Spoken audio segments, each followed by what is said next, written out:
Bonjour, c'est Ursule encore. On est le 16 février 2025. Alors, je viens sonner la trompette aujourd'hui encore et je viens proclamer le retour de notre Seigneur Jésus-Christ. Amen et alléluia, soyons tous bénis. Amen. Alors, avoir une conscience purifiée. Amen. Avoir une conscience purifiée. Alors, souvent, on peut se dire, c'est quoi la conscience? Et on peut aussi se dire, est-ce que c'est possible, n'est-ce pas? Amen. Alors, on va regarder tout ça parce que c'est important, n'est-ce pas? La leçon d'aujourd'hui, il y a 2 leçons. Amen. Ça m'a pris le temps de le préparer parce que moi-même, je devais saisir certaines choses que le Seigneur était en train de m'enseigner. Ces 2 choses sont très importantes pour nous permettre d'aller de l'avant. Amen. Souvent, on veut aller de l'avant, on est tout simplement bloqué. Et le blocus se trouve, n'est-ce pas, stocké à quelque part. C'est comme si on aimerait s'élancer en direction de quelque chose, mais nos pieds sont pris dans des ficelles, dans des barbelés d'épines. Alors, on veut, et puis, mais on est pris tout simplement. Et tant et aussi longtemps qu'on ne prend pas le temps, n'est-ce pas, pour, n'est-ce pas, défaire tout ce qui nous lie et puis sortir nos pieds de là, alors on reste là jusqu'à ce qu'on réussisse à se dégager. Malgré notre volonté d'aller de l'avant, on ne pourra pas aller, justement, parce que nous sommes pris. Alors, la conscience, n'est-ce pas, elle est comme cet élément-là, moteur, n'est-ce pas, qui, une fois dégagé, nous permet, n'est-ce pas, de courir avec ce que Dieu nous a confié. Alors, la conscience, je cherche la définition, c'est la faculté qui pousse à porter un jugement, n'est-ce pas, de valeur sur nos propres actes. Amen. Et c'est le fait d'avoir un sens moral par rapport aux actions que nous posons. Et c'est se rendre témoignage à soi-même que ce qu'on fait est bon ou pas bon. Amen. Et donc, la conscience, n'est-ce pas, est pure en soi dès qu'on est. Amen. On est un être pur. Et regardez les enfants, comment ils sont, comment ils vont, comment ils fonctionnent, soit entre eux, soit avec les parents. Ils ont la conscience tout simplement pure, jusqu'à ce qu'elle vienne à être souillée par quelque chose ou bien par un individu, etc., etc. Et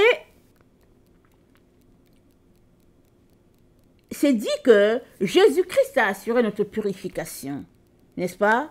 Par sa mort et sa résurrection, il nous a purifiés de tout. Alors on pourrait s'arrêter pour dire, ok, s'il nous a purifiés de tout, qu'est-ce qui fait que je ne me sens pas purifié? Qu'est-ce qui fait que ma conscience est sale? Amen. Alors Jésus-Christ n'a pas juste purifié ceux-là qu'on appelle chrétiens ou qui se disent chrétiens. Jésus-Christ a purifié toute l'humanité. Amen. Alors, c'est de prendre conscience que, tiens, il a tout payé, j'ai juste à accepter ce qu'il a fait, y compris, n'est-ce pas, il a purifié ma conscience. Ou bien c'est dire, ok, je donne ma vie à Jésus, et le reste, je deal avec. Je vais m'organiser avec pour rendre la vie agréable. Et ça, c'est faire fausse route, n'est-ce pas? Parce que Jésus-Christ, une fois que tu l'acceptes avec tout, parce que c'est un package. Jésus, c'est une personne, c'est Dieu incarné. Une fois que tu l'acceptes, alors ça veut dire que tu as pris tout de lui. Sa personne, sa doctrine, son esprit, tout, sa lumière, sa vérité, tout est là. Et c'est dit que il n'y a plus de condamnation. On va aller regarder dans Romains 8, 1. C'est dit qu'il n'y a plus de condamnation pour ceux qui sont en Jésus. Romains 8,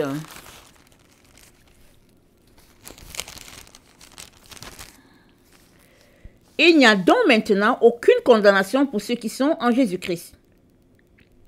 En effet, la loi de l'esprit de vie en Jésus-Christ m'a affranchi de la loi du péché et de la mort.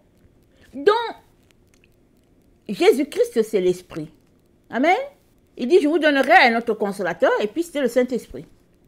Donc, Jésus-Christ, c'est l'esprit de Dieu présent sur la terre, et il dit, il n'y a plus de condamnation pour toi. Peu importe le type de péché que tu avais fait, peu importe ton degré de dégradation, peu importe la note que tu fais sur ta propre personne, c'est dit, il n'y a plus de condamnation pour toi. Jésus-Christ a tout lavé, il a tout payé. Ta conscience est pure, elle est blanche, nickel, propre. Amen. Et si on allait regarder Apocalypse 5, au verset 8, c'est dit, quand il eut pris le livre, les 4 êtres vivants et les 24 vieillards se prosternèrent devant l'agneau, tenant chacun une harpe et des coupes d'or remplies de parfums qui sont les prières des saints. Et ils chantaient un cantique nouveau en disant, « Tu es digne de prendre le livre et d'en ouvrir les sceaux, car tu as été immolé et tu as racheté pour Dieu par ton sang des hommes de toute tribu, de toute langue, de tout peuple et de toute nation. Et tu as fait d'eux un royaume de sacrificateurs pour Dieu notre Père, et ils régneront sur la terre. » Amen. C'est dit, tu as été immolé et tu as racheté pour Dieu, par ton sang, tous les hommes. Toute la race humaine a été rachetée par le sang de Jésus.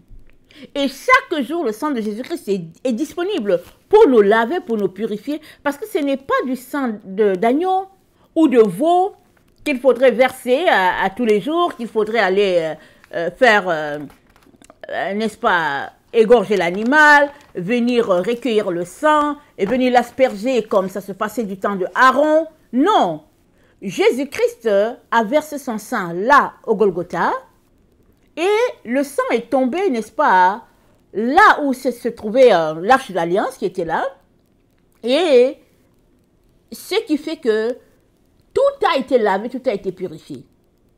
Et cette arche, n'est-ce pas, cette alliance entre Dieu et les hommes, c'est présent devant Dieu continuellement. Parce que quand Jésus-Christ est venu, n'est-ce pas, il est venu en remplacement, n'est-ce pas, de cette arche de l'alliance qui était là, que Israël portait. Quand il y avait la guerre, Israël allait à l'endroit et puis si Israël était correct, il gagnait la guerre. Et puis s'il y avait un péché, Israël perdait la guerre et tout. Mais toutes ces cérémonies-là que Moïse a fait avec Aaron et tout ça, c'était en prévision de la venue de Jésus.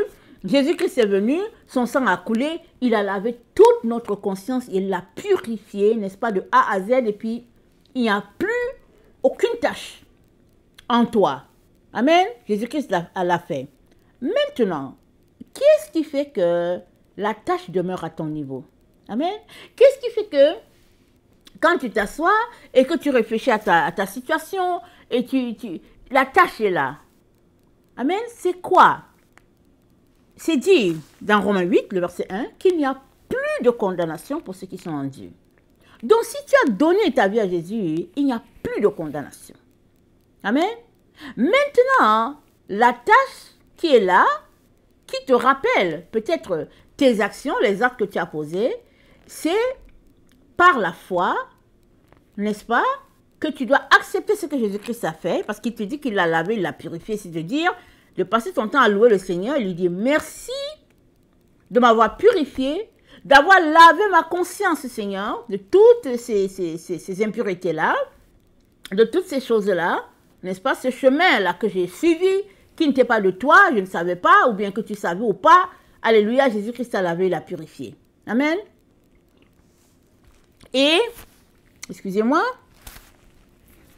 dans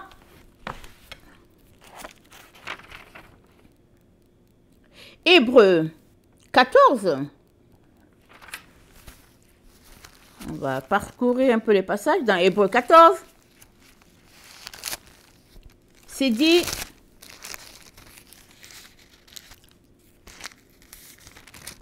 oh, excusez-moi, c'est pas Hébreux 14, je me suis trompée, excusez-moi de rire. Dans Hébreux 9, le verset 14, je suis désolée, j'ai fait une grave erreur. Hébreux 9, le verset 14, c'est dit, combien, attendez, je vais commencer au 13.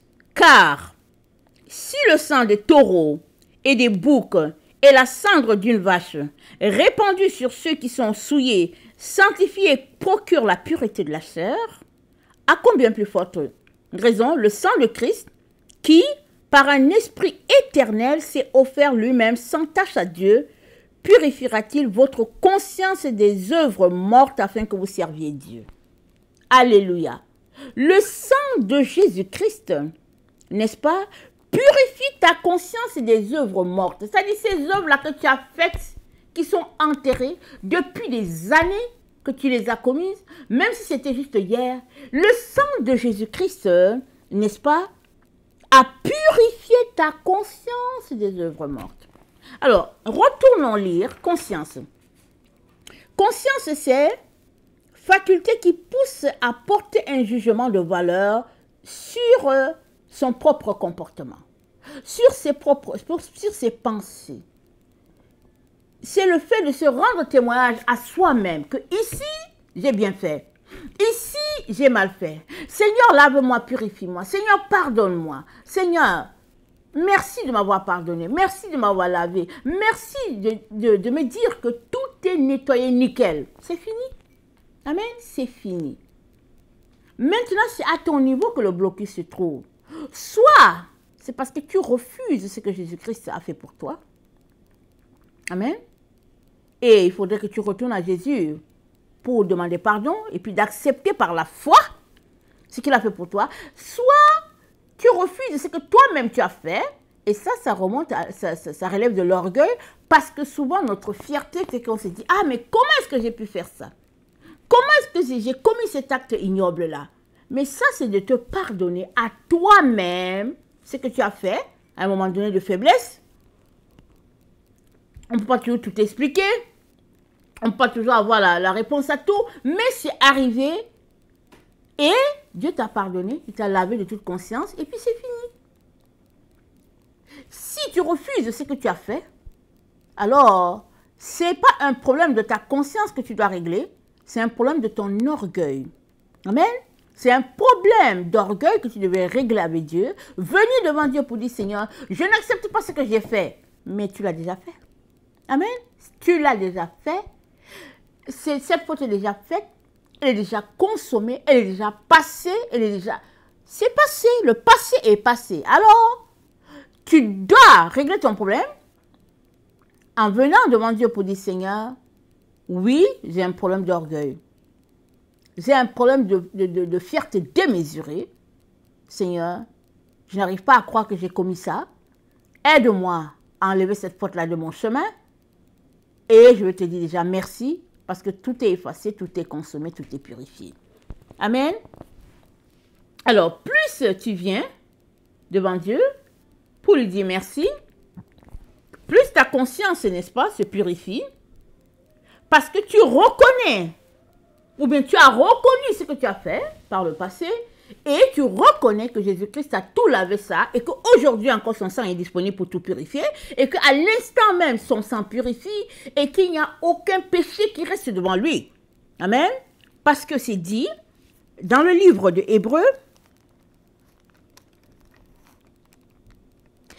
nous sommes dans Hébreux 9, au verset 27, c'est dit, et comme il est réservé aux hommes de mourir une seule fois, après quoi vient le jugement, de même, Christ s'est offert une seule fois pour porter les péchés de plusieurs.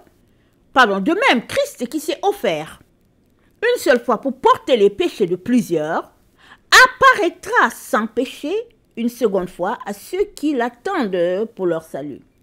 Amen. Jésus-Christ apparaîtra sans péché.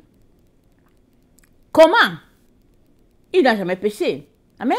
Il n'a jamais péché. Jésus-Christ apparaîtra sans péché. Le texte veut dire que une seconde fois, n'est-ce pas, dans les temps où nous sommes, Jésus-Christ ne va pas considérer ton péché. Amen. C'est dit une seconde fois. Parce qu'une première fois, il l'a fait au Golgotha. Il a tout effacé. Et puisque nous attendons sa venue, quand, n'est-ce pas, nous le verrons, amen, ce sera encore une situation de sans péché, de purification. Il aura purifié toute notre conscience, n'est-ce pas, de tout mal, de tout mauvais souvenir, parce que c'est ça qu'il est. Amen. C'est ça qu'il est. Il est mort pour nous laver, il nous a pardonné et il nous a purifiés. Il a lavé jusqu'à notre conscience souillée, si bien que nous sommes libérés de tout fardeau qui pèserait, n'est-ce pas, en nous, d'une manière quelconque. Amen. Alors,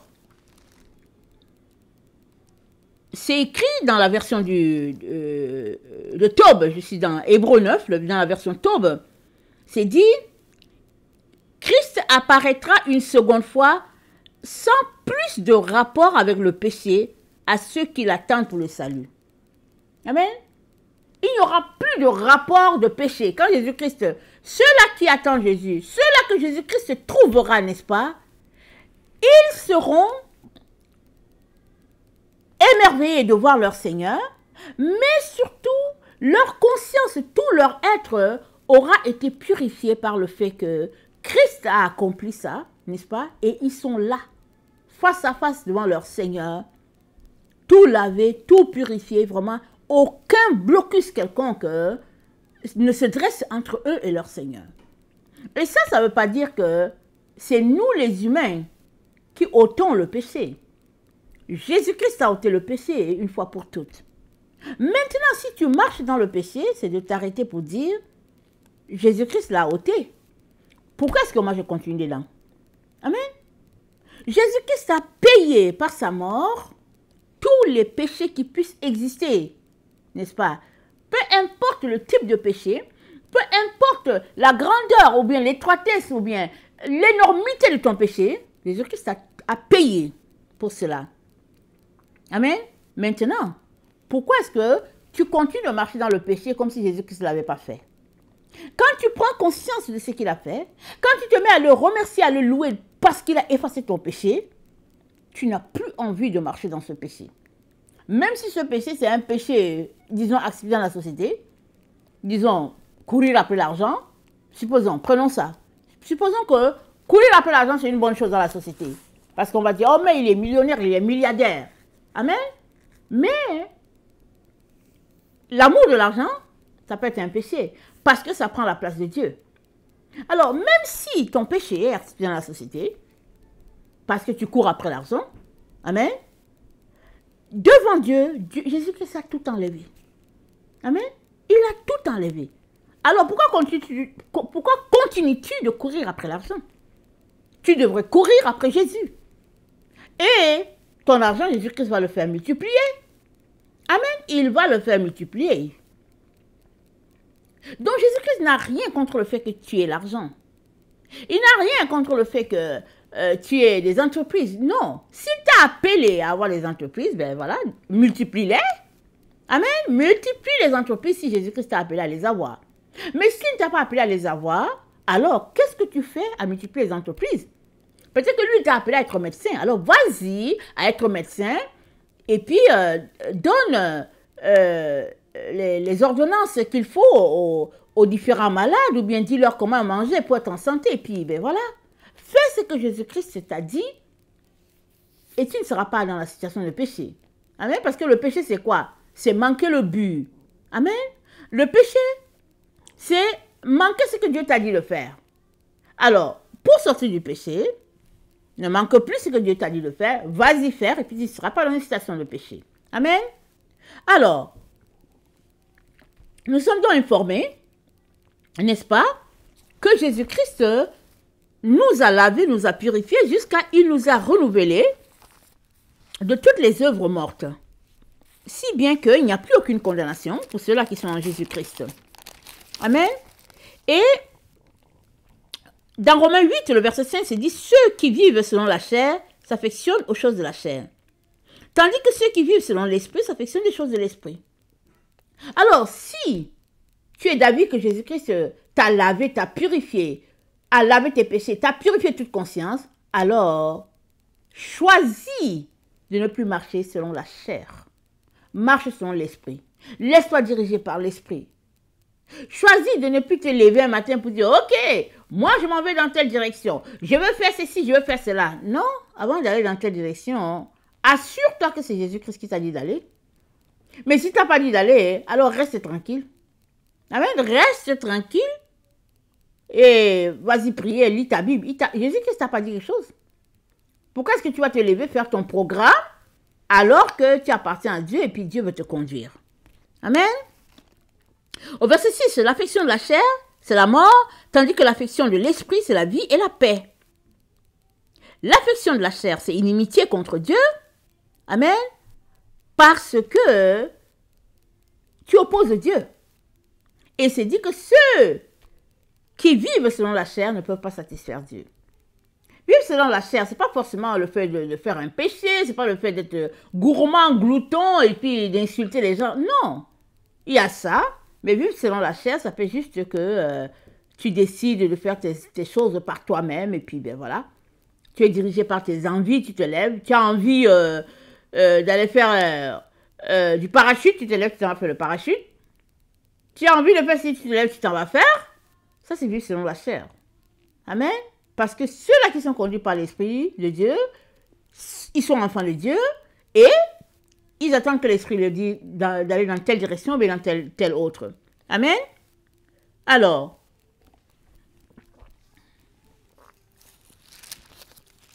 dans 1 Timothée, 1,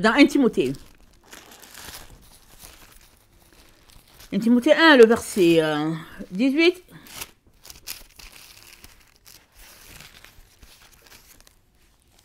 c'est dit, le commandement que je t'adresse, Timothée, mon enfant, selon les prophéties faites précédemment à ton sujet, c'est que d'après elles, tu combats le bon combat en gardant la foi et une bonne conscience. Amen. Paul dit à Timothée, combat le bon combat. Amen. Et ce combat, c'est quoi? C'est garder la foi jusqu'au bout et avoir une bonne conscience. Amen. Alors, celui qui n'a pas une bonne conscience, quand bien même tout autour on ne voit pas ce qui se passe à l'intérieur de lui, il n'est pas tranquille. Parce que sa conscience lui reproche quelque chose. Exemple, tu as été hypocrite. Tu savais que cette situation-ci n'était pas vraie. Mais tu t'es accordé avec tout le monde par crainte des hommes. Et tu t'assois, tu te dis, oh ouais, mais pourquoi j'ai... Oh non, mais... Oh, mais... Ça, c'est avoir une conscience trouble. Amen. Et c'est dit que le bon combat, n'est-ce pas, c'est garder la foi et avoir une conscience pure. Jésus-Christ a payé pour que tu aies la conscience pure. Alors, repens-toi du fait que tu as été partial dans un jugement et décide de ne plus te comporter comme ça. C'est ça, avoir une conscience pure. Amen. Et c'est dit que cette conscience, quelques-uns l'ont perdue et ont fait naufrage par rapport à la foi. Nous sommes vraiment dans un temps critique, n'est-ce pas, de l'histoire, parce que on est une génération où les gens n'ont plus de conscience, et on le dit, non pas seulement un langage chrétien, mais un langage un peu partout, hein. Même les journalistes, et puis tout le monde va dire, oh non, mais c'est une génération sans conscience et tout. Mais la conscience, c'est quoi? C'est dit la capacité de se juger soi-même et de se noter soi-même et de dire, ok, ici c'est correct, ici c'est pas correct. Mais une génération sans conscience, une génération qui ne sait pas savoir où est le bien, où est le mal, une génération qui, quelque chose est mal, elle dit que c'est bien, quelque chose est bien, elle dit que c'est quelque chose est mal, elle dit que c'est bien, quelque chose est bien, elle dit que c'est mal, parce que les gens jugent finalement en fonction soit de leurs intérêts ou en fonction du fait que ben voilà, les amis sont quelque part, allez, les amis disent que c'est A, alors nous tous on va dans A, même si on sait que c'est faux. Amen. Il y a ces actes qui se posent, qui se passent sur la terre, des actes terribles, des actes ignobles, où des personnes vraiment normales ne peuvent jamais faire ça, mais parce que le groupe a dit, allons-y dans telle direction, allez, tout le monde va dans telle direction, et après ils s'arrêtent pour dire, mais pourquoi même on a fait ça? Ça, c'est un groupe qui a perdu sa conscience. Et Paul dit à Timothée, le bon combat, c'est de garder la foi et d'avoir une conscience pure. Et avoir la conscience pure, ça se décide, ça se choisit. Amen. C'est mieux d'avoir une conscience pure par rapport à Dieu, dormir tranquille, que de laisser Dieu de côté et s'accorder avec ses amis sa gang, et après ne pas dormir pour dire, oh Seigneur, je demande pardon, pourquoi est-ce que j'ai fait ça et tout. Et finalement, certains, ils font taire leur conscience, c'est-à-dire, ils la ferment. Quand la conscience veut parler, ils la ferment, ils s'assurent qu'elle ne parle pas. Amen. Et ça, c'est plonger toute sa personne dans les ténèbres. C'est refuser d'entendre la voix intérieure qui nous parle. Parce que la conscience, l'autre définition de la conscience, c'est la voix intérieure. Amen. Cette voix-là que personne ne sait, qui te parle. Et cette conscience, elle te parle à tout moment, que tu le saches ou pas. Ceux-là qui ont la conscience, n'est-ce pas, aiguisée, parce qu'ils l'exercent, ils s'exercent, n'est-ce pas, à laisser de côté le mal, ils vont entendre la voix de leur conscience. Mais ceux-là qui ont la conscience souillée, quand bien même la conscience leur parlerait, ils ne l'écoutent pas, parce qu'ils sont motivés, soit par leurs ambitions, soit par la crainte des hommes, soit parce qu'ils ont décidé tout simplement qu'ils ne veulent pas entendre leur voix intérieure. Amen. Et Paul dit, cette conscience, quelques-uns l'ont perdue. Je ne sais pas où tu en es. As-tu perdu ta conscience ou bien es-tu encore consciencieux, par exemple, du fait que c'est Dieu qui t'a créé, par exemple, du fait que tu es capable de faire du bien, par exemple, du fait que, au fait, tu as besoin d'entretenir une relation avec Dieu. As-tu perdu ta conscience? Amen. Tu es capable de la retrouver, si tu la veux, n'est-ce pas? Parce que Dieu te parle à tout moment. Il suffit de décider de marcher sur la voie que Dieu a pour toi, c'est-à-dire décider de reconnaître qu'il y a un Dieu, il y a un créateur, parce que tu n'es pas tombé du ciel, bing bang, et puis voilà, tu es né. Il y a des gens qui disent qu'ils n'ont jamais entendu parler de Dieu. Ok, si tu fais partie de ces gens-là, accepte aujourd'hui qu'il y a un Dieu, et puis désire le connaître. Il va se manifester à toi. Amen. Il va se manifester à toi, il va venir se révéler à toi. Et à partir de là, n'est-ce pas, décide, n'est-ce pas, de marcher selon ce que Dieu a établi et ça se trouve dans la Bible. Amen.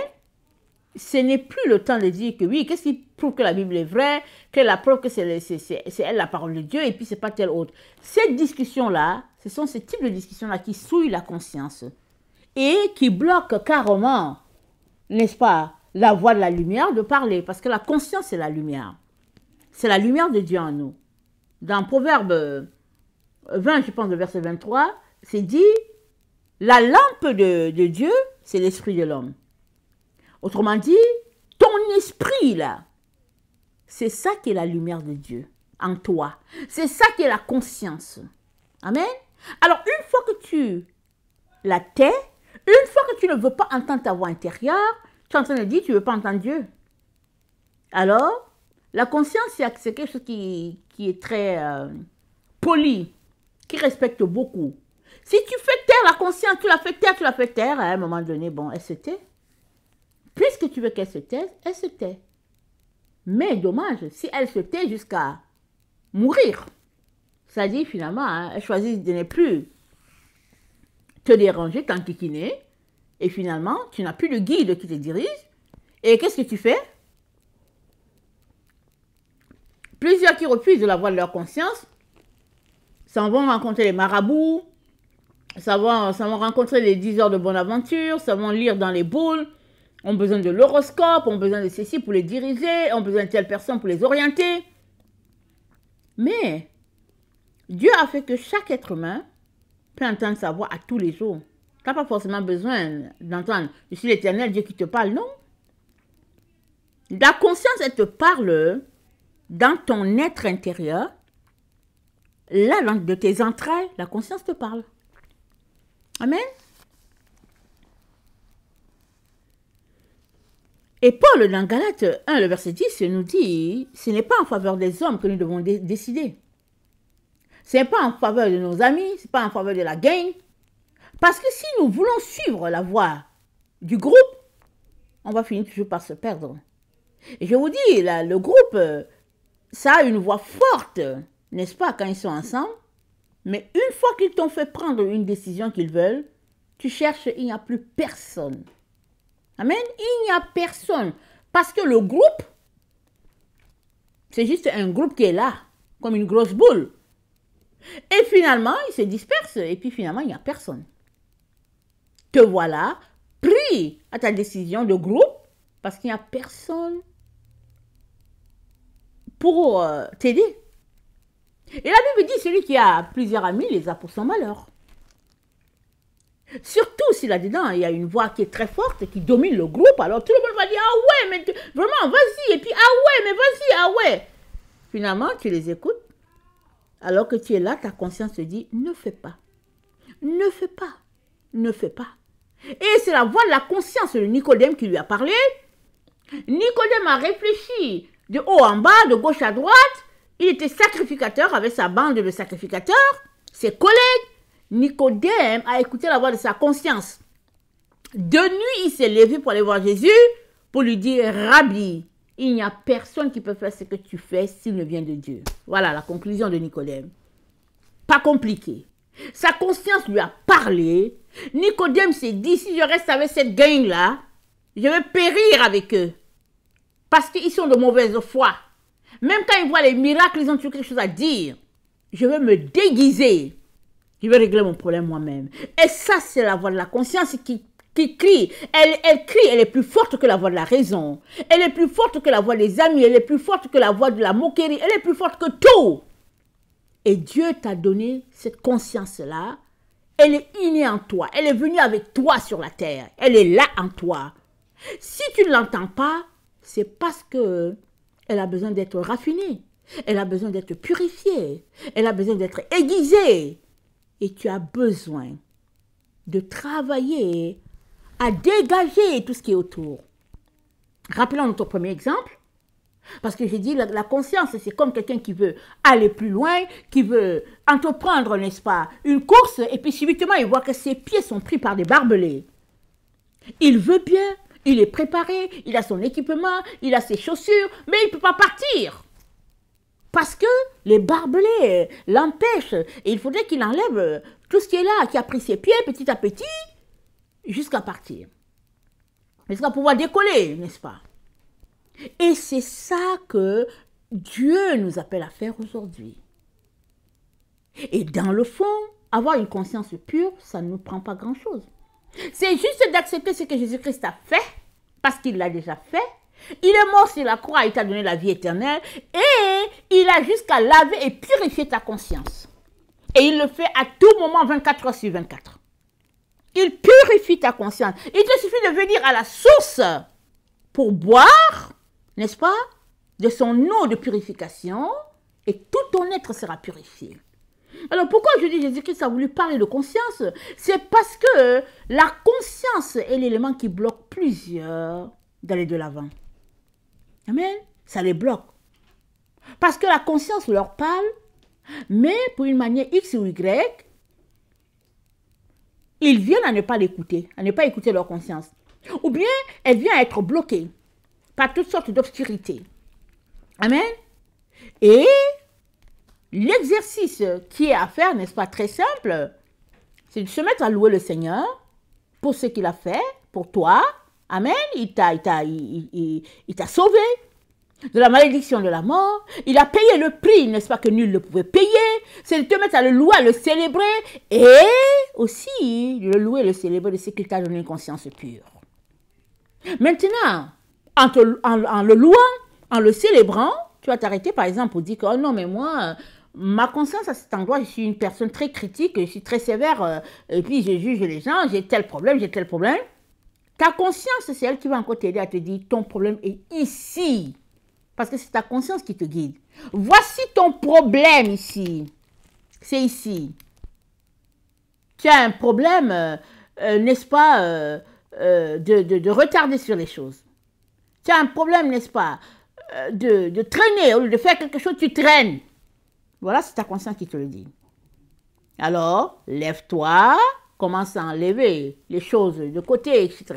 Mais sur place, un programme, un emploi du temps, crée-toi un agenda, et qu'est-ce qui doit être fait, et puis règle ce problème afin d'aller de l'avant avec ta vie.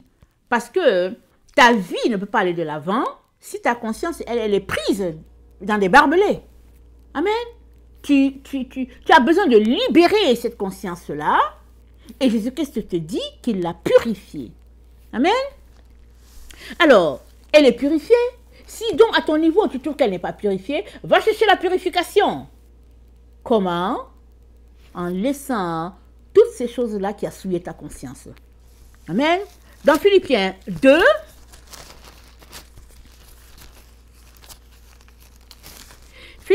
le verset 14,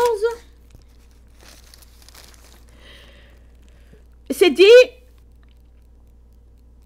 faites toutes choses sans murmure ni hésitation, afin que vous soyez irréprochables et purs, les enfants de Dieu irrépréhensibles au milieu d'une génération perverse et corrompue, parmi laquelle vous brillez comme des flambeaux dans le monde, portant la parole de vie. Amen. Alors, afin que vous soyez irréprochables et purs, des enfants de Dieu irrépréhensibles au milieu d'une génération perverse et corrompue. Vous savez qu'on est dans le temps où le bien est appelé mal. Le mal est appelé bien. Excusez. Les choses qu'on voyait que ce n'était pas possible, aujourd'hui c'est possible. Et puis tu dis, ah mais attends, excuse, est-ce que tu t'es trompé? Excuse. On dit, oh non, ça s'est passé ça. On est au 21e siècle, voilà comment on doit fonctionner et tout. Soit tu dis, oh non, moi je ne fonctionne pas comme ça.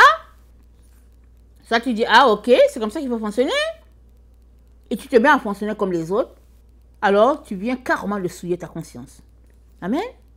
Mais l'apôtre Paul nous dit, au milieu d'une génération perverse et corrompue, nous devons être irréprochables et purs.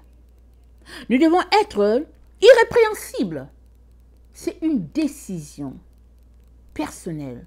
Quand bien même tu souffrirais, quand bien même tu perdrais des amis, quand bien même tu perdrais ta famille, quand bien même, c'est une décision de dire, je ne veux pas marcher comme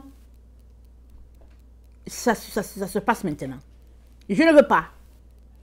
Et ça va te donner d'avoir une conscience pure par rapport à qui tu es, comment Dieu t'a créé, comment les choses devraient marcher. Parce que cette conscience pure, elle est innée en tout être humain. Dès que tu viens sur la terre, tu viens avec ta conscience pure. Amen. Et si tu grandis dans une famille où les gens sont souillés d'esprit, alors ils commencent à te souiller.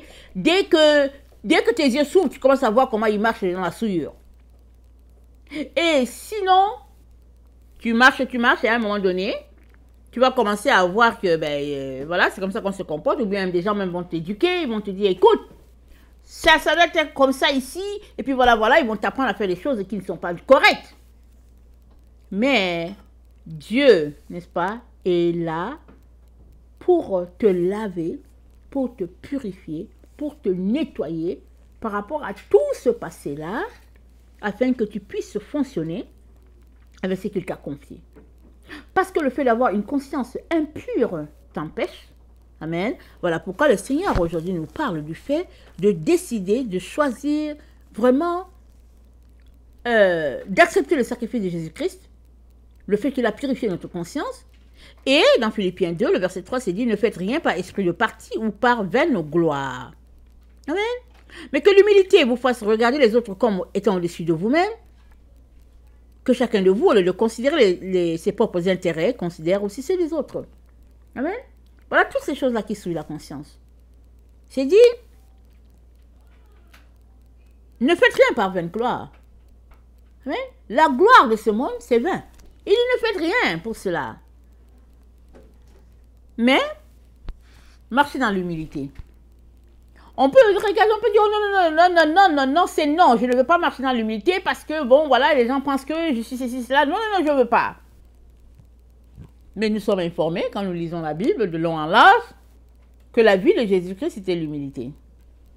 Et même quand on regarde la vie de Jésus, on est tellement étonné qu'on se dit, Dieu sur terre, il a fait comme si de rien n'était. Il s'est laissé marcher dessus, il s'est laissé cracher dessus, il s'est laissé bafouer, mépriser. Ça dit, tu t'arrêtes, tu te dis, quoi? C'est là, n'est-ce pas, que vient le dépouillement, la décision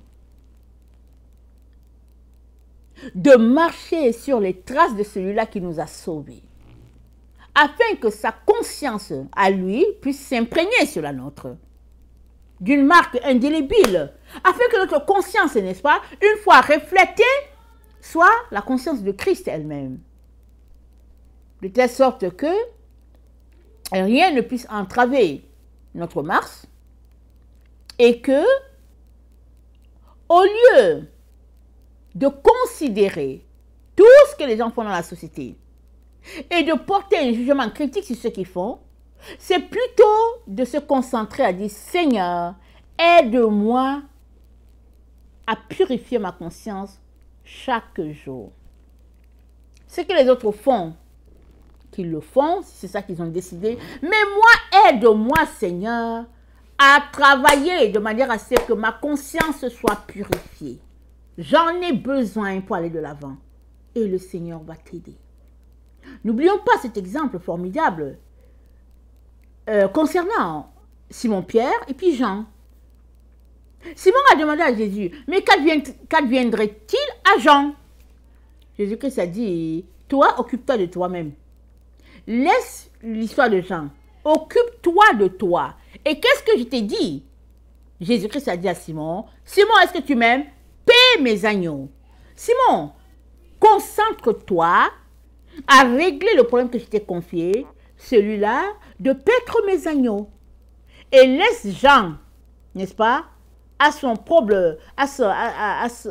propre conscience avec ce que Dieu lui a aussi donné. Très souvent, on veut savoir ce qui se passe dans la vie des autres. On veut régler leurs problèmes alors qu'on n'a pas réglé le nôtre. Le Seigneur nous invite aujourd'hui, n'est-ce pas, à nous concentrer, à régler ce qui a réglé. Et ce qui a réglé, c'est le fait que Jésus-Christ nous a lavé, il nous a purifiés. Et de victoire en victoire, il nous a assigné de marcher. Mais malheureusement, hein, ce n'est pas toujours comme ça que les choses se passent pour nous. Il y a des jours où c'est glorieux. Il y a des jours aussi où c'est clopin-clopin. Mais le Seigneur nous offre, n'est-ce pas, de laisser les souillures, Seigneur, de laisser les souillures.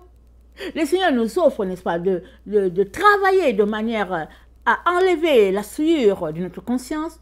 Et ça, c'est par un acte volontaire de louer Dieu, de le célébrer pour ce qu'il a fait et de déclarer, n'est-ce pas, à toutes les principautés que c'est déjà fait, Jésus-Christ a accompli, il n'y a plus rien qui puisse être fait d'autre par Jésus pour que notre conscience soit purifiée à nouveau. Jésus-Christ a déjà tout fait. Et tous les jours, son sang lave et purifie. Allez, ça passe de manière constante. Lave ta conscience, la purifie. Lave ta conscience, puis la purifie. Donc, c'est à ton niveau de décider. Qu'est-ce que tu regardes? Qu'est-ce que tu écoutes comme musique? Toutes ces choses-là, ça souille la conscience.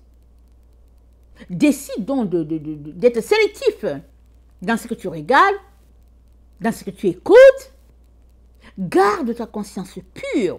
Parce que Paul dit, plusieurs l'ont perdu. Ne perds pas cette pureté-là. Cet esprit candide, ne le perds pas.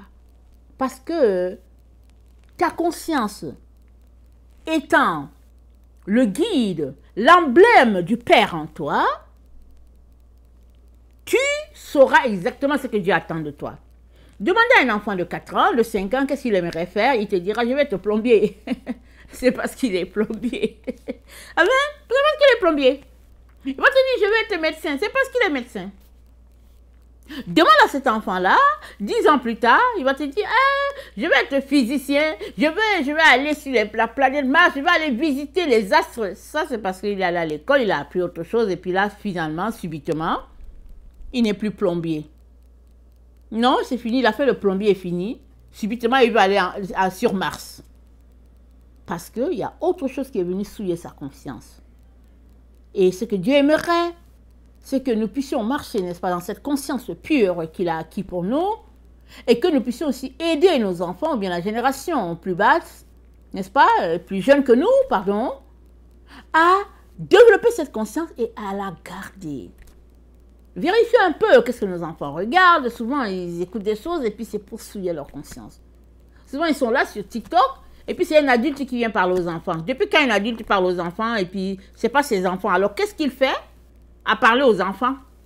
N'est-ce pas? Parce que les enfants, entre eux, s'ils sont laissés entre eux, ils sont purs de conscience. Mais si les adultes avaient leurs idées, souvent qui viennent souiller la conscience des enfants. Donc, vérifions qu'est-ce que nos enfants regardent, qui est-ce qu'ils écoutent. C'est très important. Parce que alors que tu n'as pas les yeux partout, il y a peut-être quelqu'un qui est là en train de souiller, n'est-ce pas, ta plantation. Quelque chose que tu es en train de faire, quelque chose que tu es en train de bâtir. Il est important, n'est-ce pas, de marcher dans les acquis de notre Seigneur Jésus. Alors, je terminerai,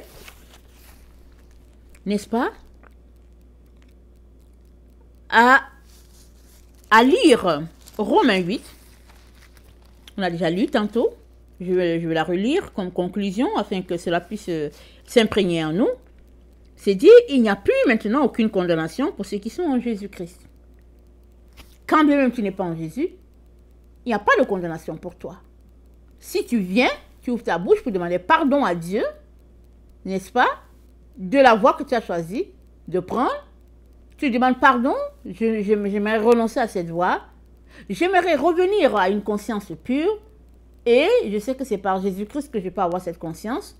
Aide-moi à reprendre le droit, le chemin de la vérité, le chemin de la pureté, le chemin de la lumière. Aide-moi. Dieu va t'aider. Dieu va t'aider. Amen. Parce que notre Dieu, il est pureté, il est lumière, il est vérité, il est bonté. Amen. Que le Seigneur bénisse sa parole. Maranatha, Jésus revient.